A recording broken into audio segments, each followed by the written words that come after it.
नमस्कार दोस्तों, YouTube के महाविद्या ज्योतिष चैनल में मैं पंडित गुरुराज आप सभी दर्शकों का एक बार फिर से स्वागत करता हूं। दोस्तों, पिछली वीडियो में हमने बात की थी लियो यानी सिंह राशि के जातकों के लिए आने वाला अप्रैल महीना कैसा रहेगा। आज हम बात करेंगे विर्गो यानी कन्या राशि के जातकों के लिए आने वाला यह अप्रैल महीना कैसा रहेगा। दोस्तों, विर्गो यानी कन्या राशि के जातकों की कुंडली में पिछले समय में पंचम भाव के स्वामी यानी शनि छठे भाव में गोचर कर रहे थे, जिस वजह से इन जातकों को संतान से जुड़ी हुई समस्याएं थी, विद्या से जुड़ी हुई समस्याएं थी और लव में भी इन जातकों को परेशानी का सामना करना पड़ रहा था। प्रेम में भी कई तरह की अड़चनें, कई तरह की रुकावटें इन जातकों को झेलनी पड़ रही थी। काम कारोबार में भी कई प्रकार की रुकावटों का सामना इन जातकों को करना पड़ रहा था।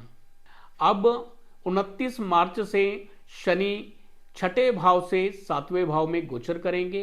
कुंडली के योग कारक ग्रह हैं, अतः पंचम भाव से जुड़े हुए शुभ फल इन जातकों को प्राप्त होंगे। जैसे विद्या में अगर कोई रुकावट चल रही थी तो विद्या की रुकावट दूर होगी। संतान प्राप्ति में अगर कोई रुकावट थी वो रुकावट दूर होगी। लव अफेयर या लव मैरिज में जो रुकावट थी वो रुकावट भी दूर होगी। लव मैरिज के योग इन जातकों के बनेंगे। भाग्य में जो अड़चन चल रही थी, जो रुकावट थी, शनि की तीसरी दृष्टि भाग्य भाव पर पड़ेगी तो भाग्य में वृद्धि भी होगी।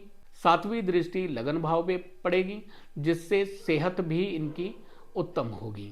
दसम दृष्टि इनके चौथे भाव पर पड़ेगी, जिससे घर का सुख, वाहन का सुख, मकान का सुख इन जातकों को मिलेगा।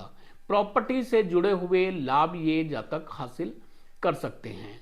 परंतु सातवें भाव में राहु, सूर्य, शनि, बुध और शुक्र के होने के कारण से इन जातकों के गृहस्थ में अशांति होने के योग बने हुए हैं। 5 ग्रहों के सप्तम भाव में होने की वजह से, यानी बुध, शुक्र, शनि, राहु, सूर्य, इन ग्रहों के खाना नंबर 7 में होने की वजह से सातवां भाव कुछ हद तक दूषित हो रहा है, जिस वजह से गृहस्थ में अशांति का सामना करना पड़ सकता है। पति या पत्नी दोनों में से किसी की सेहत खराब रह सकती है। अगर लड़के की कुंडली है तो उसकी पत्नी की सेहत खराब रहेगी, और अगर स्त्री की कुंडली है तो उसके पति की सेहत खराब होने के योग भी यहाँ पर बनते नजर आ रहे हैं। साझेदारी में अड़चन के योग भी यहाँ पर बनते दिखाई दे रहे हैं। फैसला लेने में आप असमर्थ होंगे, यानी सही निर्णय आप नहीं ले पाएंगे। लेकिन कुंडली में शनि की जो स्थिति बनी हुई है वो एक उत्तम स्थिति है। शनि के सातवें भाव में होने से बहुत सारी इनकी प्रॉब्लम सॉल्व भी होंगी। मंगल कुंडली में नीच राशि में गोचर करेंगे 11वें भाव में, तो कहीं ना कहीं बड़े भाई की सेहत खराब हो सकती है, या बंधुओं से, भाइयों से झगड़े, कलह कलेश होने के योग भी इस कुंडली में नजर आते हैं। मंगल की चौथी दृष्टि सेकंड हाउस यानी खाना नंबर 2 पर पड़ेगी,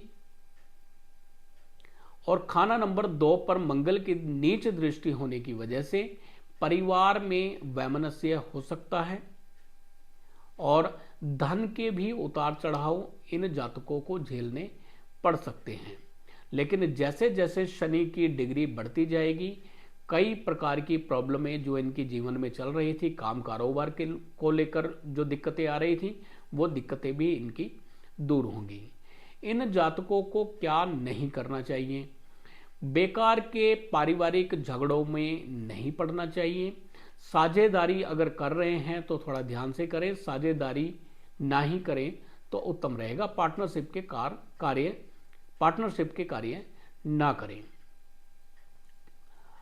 इन जातकों को उपाय क्या करना चाहिए? देखिए, 7वें भाव में राहु की वजह से कई ग्रह खराब हो रहे हैं। शुक्र भी यहां पर खराब हो रहे हैं, सूर्य भी यहां पर खराब हो रहे हैं, और सातवें भाव में जब राहु बैठते हैं तो शुक्र का धुआं निकालते हैं, यानी लक्ष्मी पैसे का धुआं निकालते हैं, पत्नी की सेहत खराब रखते हैं। तो इन जातकों को क्या करना चाहिए? एक शुद्ध चांदी की डब्बी प्राप्त करें, उसमें चांदी का 4 ग्राम का चौरस टुकड़ा रखें और गंगा जल भर के उसको घर में कायम करें। नीले रंग के और काले रंग के पर्दे घर में ना लगाएं, खासकर नीले रंग के पर्दे, नीले रंग की बेडशीट घर में ना लगाएं। घर में पानी की लीकेज ना रखें और घर में धुआं भी न किया जाए। सातवें भाव के राहु का उपाय मैंने आपको बता दिया है। चांदी की डब्बी में चांदी का चौकोर 4 ग्राम का टुकड़ा डाल के गंगा जल डाल के घर में कायम करें। उम्मीद है आज की वीडियो भी आपको पसंद आई होगी। वीडियो पसंद आई है तो वीडियो को लाइक करें, शेयर करें और चैनल को सब्सक्राइब भी कर लें। फिर मिलेंगे अगली वीडियो में, तब तक के लिए नमस्कार।